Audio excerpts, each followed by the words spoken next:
Welcome to day 8 of our challenge, and today we are going to start with our co-contraction exercises. Now, when it comes to co-contractions, what we're trying to do is pre-tension the pelvic floor in synergy with other muscles before taking movement. And this is part, if you've watched the video that was sent after the sign up, you should have got a link yesterday to the new video explaining why we want to do co-contractions. So what I'm going to show you today is how to do the co-contraction of the abs and the pelvic floor together.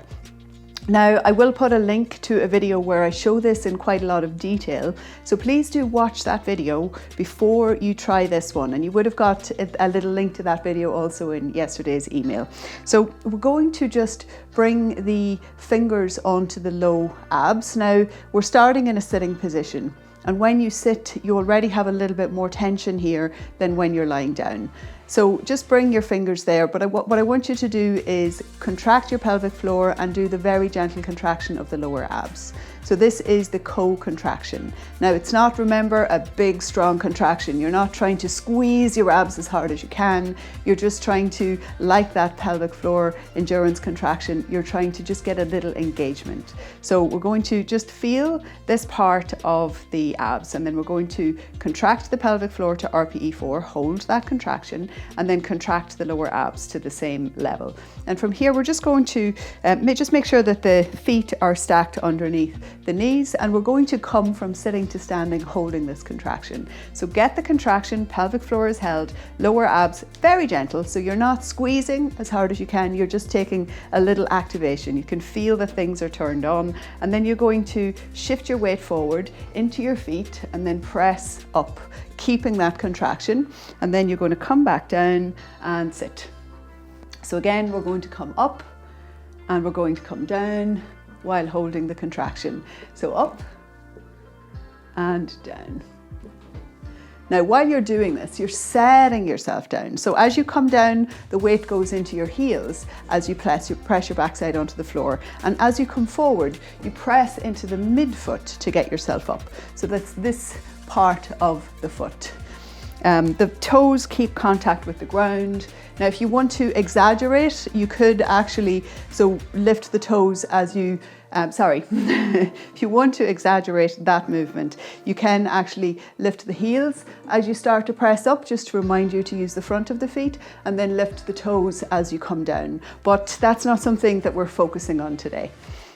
So, having done a few of those, you should have that sensation, and you should actually feel when you're getting up whether or not those two co-contractions are holding. So if you find that getting up and down you're losing it, then just practice. You could spend a little bit more time practicing those little endurance holds if you feel that this is difficult. Now, we're going to do the same thing now just with walking. So you can just move your chair out of the way, and we're going to walk on the mat.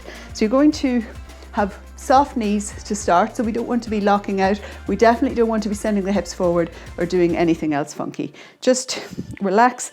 The feet are stacked underneath the hips, shoulders are over the hips. Everything's nice and soft to start. Give everything a little wiggle. Always helps. Bring the hands onto the low belly, and then you're going to do your little activation, so your gentle pelvic floor contraction and gentle abs. Now, you haven't done those endurance contractions in a standing position last week, so maybe this might be a little bit difficult. If you struggle to feel the pelvic floor here, then focus just on the endurance while standing and forget about the abs for now. But if you feel that you've got that endurance contraction on the pelvic floor, then contract also the abs, and then we're just going to walk. So we're just going to take a few steps forward, and we're going to turn around, and you want to keep both contractions. So holding the co-contraction as you walk forward and back over the mat. So keep holding, don't let go. This is a very good way to, you can let the hands flow. It's a very good way to start to retrain the co-contraction. And you can do controlled walks where you go out for a short walk.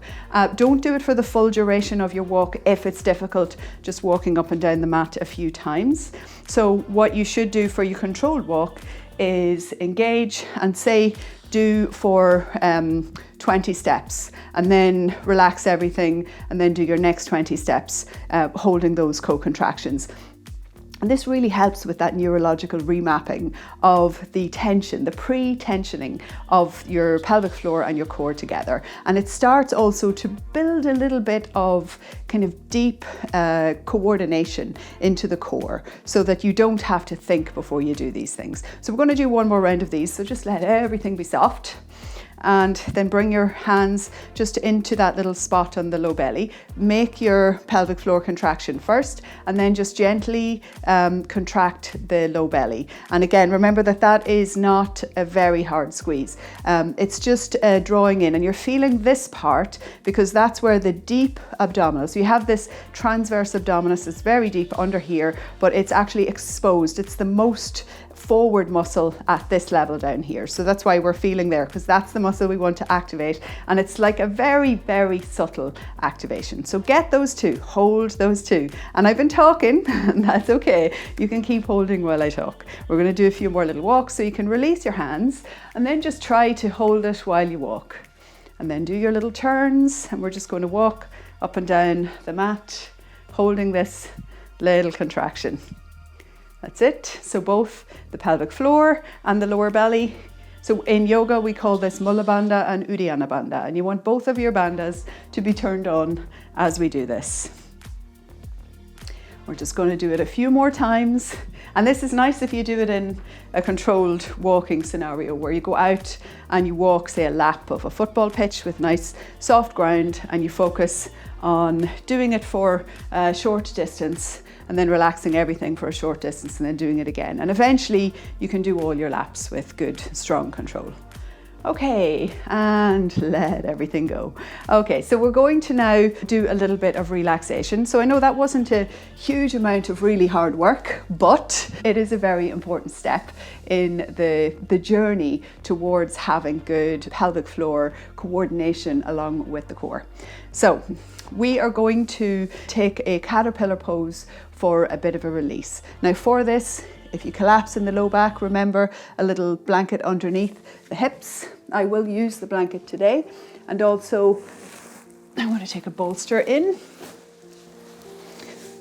just to show, oh look at that, dusty bolster. Okay, so you can place a little blanket or a towel underneath your backside.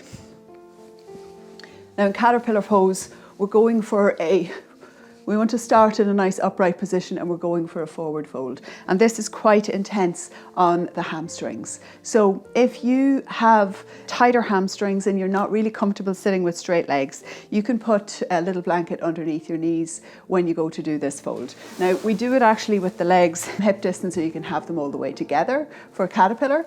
And you can decide if you need a bolster. So if you are not comfortable with allowing yourself to fold all the way over and let go, then it's good to have a bolster so you have something that's closer for you to relax onto. And you can even use the bolster to hold you so that you don't have to go all the way down. But you have to let the belly go, you have to let the back and the spine and everything go.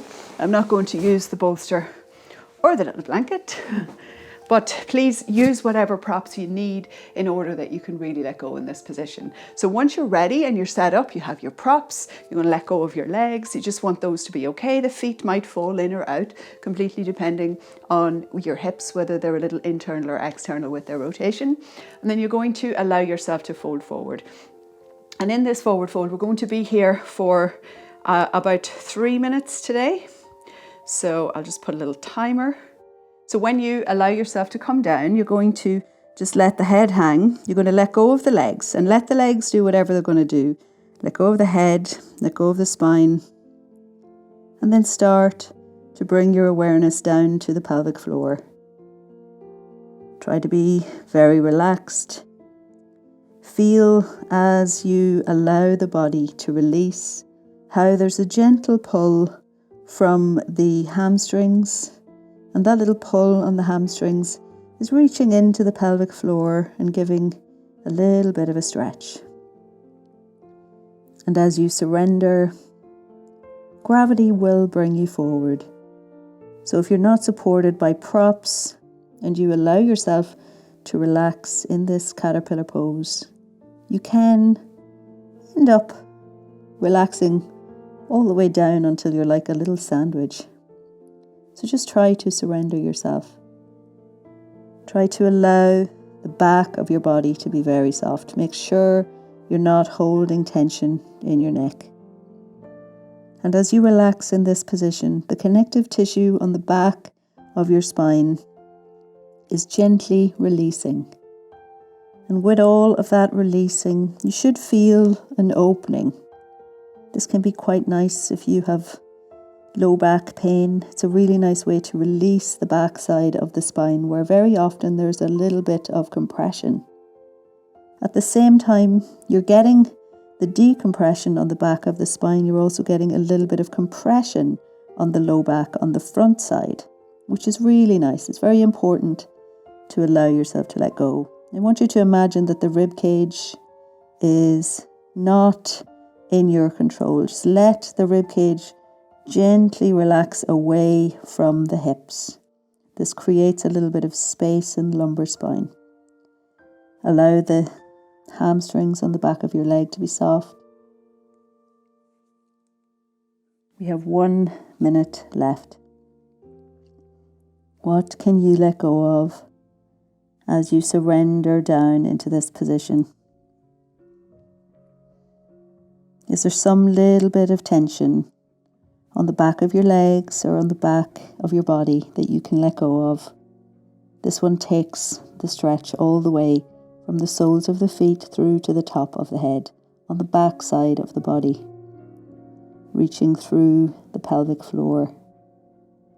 Try to be really soft, and then start to take the first of 3 long, deep breaths. With each inhalation, I want you to feel the back side of your body expanding. With each exhalation, allowing yourself to relax a little deeper. Inhaling deeply and exhaling completely. 1 more deep inhalation, and as you exhale, gently bring some energy into your fingertips. Press into the fingertips, and we're going to come out of this really slowly. So this was a very deep release of the spinal column. So as you're coming up, you're leaving the head hang. You're allowing everything to slowly recoil. Very graceful, very careful, very mindful. And then once you come up, we're just going to come down and take a little happy baby just to release everything out. So grab onto the feet, and you're just going to rock a little from side to side here. That's it. And we're going to bring ourselves back up. That is it for today's little co-contraction exercise and release. I hope you have enjoyed this little video, and I look forward to seeing you again tomorrow.